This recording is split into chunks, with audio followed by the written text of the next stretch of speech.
Hello and welcome to the 5th installment of FusionFall tutorials. Today we're going to talk about boss grinding, and specifically how to grind the two big bad of the FusionFall universe at the moment, Don Doom and Bad Max. I will share with you some tips and tricks on how to beat the giants easily and grab their loot, which can be either the best in the game at the moment or the rarest and most desirable.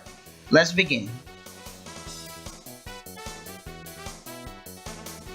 Fuse took 10 Doom Striders and melded them together to make this horrific thing. As one of the hardest fusion monsters to beat, Don Doom patrols Pokeos. He and Bad Max have stolen items from the candy vault. If you're unlucky, you might retrieve the items for keeps and stop this giant creep, but stay sharp.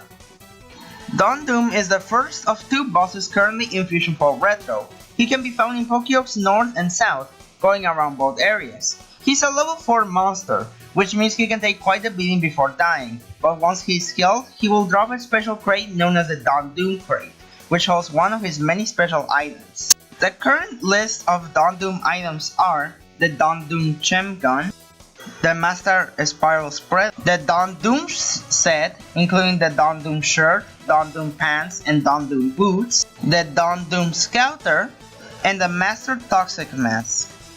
All of these are level 4 and can be equipped as soon as obtained.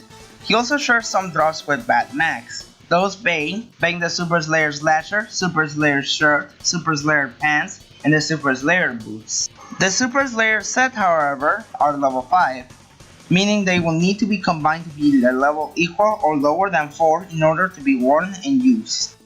Don Doom has the stun attack, which means that at any point when he attacks you, he has a chance to stun you, preventing you from attacking or moving.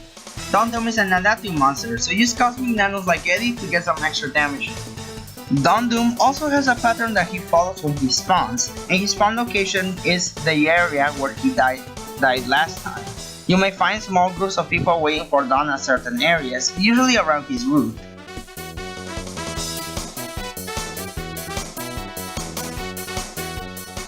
Lord Fuse fused a Skull Basher, a Skull Crusher, a King Basher, and a King Crusher together to create this gigantic creep.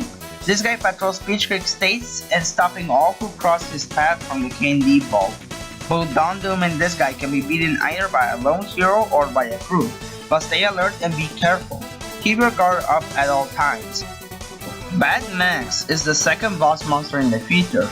He's a level 5 monster, and while that may seem intimidating, he actually is just as, maybe a little more, strong than Don Doom. He spawns in Peach Creek States near some bulldozers, but just like Don Doom, he has a route, which is near the Peach Creek State sign, going in a circle around there and a bulldozer. Bad Max has his own set of drops, and his own crate called the Bad Max crate, which can give you one of the following items: Master Screwdriver Blade, Bad Max Concussor, the Bad Max set, which includes the Bad Max jacket, Bad Max pants, Bad Max boots, and the Bad Max helmet, and the Master Hammerhead hat. It's worth noting that all these items are level 5, so combining them if you want to use them is a must. Accessories can't be combined, however, so you're gonna have to wait till the patch releases to use those. Bad Max also has a stun attack, so watch out. He's an adaptive monster, so a Cosmic Nano will help you out a lot.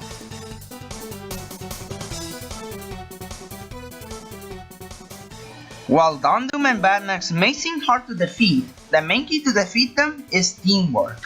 One of the best tips I can give you is get a group. Not only this helps out in defeating the big boys faster, but it also helps you get their crates much more easily than doing it solo. You will need a good loadout to defeat them as well. Get armor with good protection and a good weapon to quickly deal damage. A rifle can be really helpful to avoid damage, since both bosses use melee attacks, but any weapon will do just fine as well.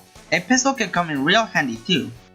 As for your nano loadout, mainly bring a Cosmic Nano, so like Eddie, which can either be held self or run group, depending on if you want a solo heal or help out your group with a speed boost. Buttercup and her Rallying Cry power will give a health boost to you and your group, making it a great tool at defeating them since it will keep your group healed. Eduardo and his Papas Fritas power can heal people around you, being another helpful tool at defeating the bosses. His Radar power, while I called it useless at first glance, might come in handy now as you could track down both bosses and their locations, but it's still a very situational power nonetheless. And that's all there is to know about bosses. Do you find it useful? Want to know something else? Consider dropping a comment suggesting a tutorial or another tip of yours. See you later!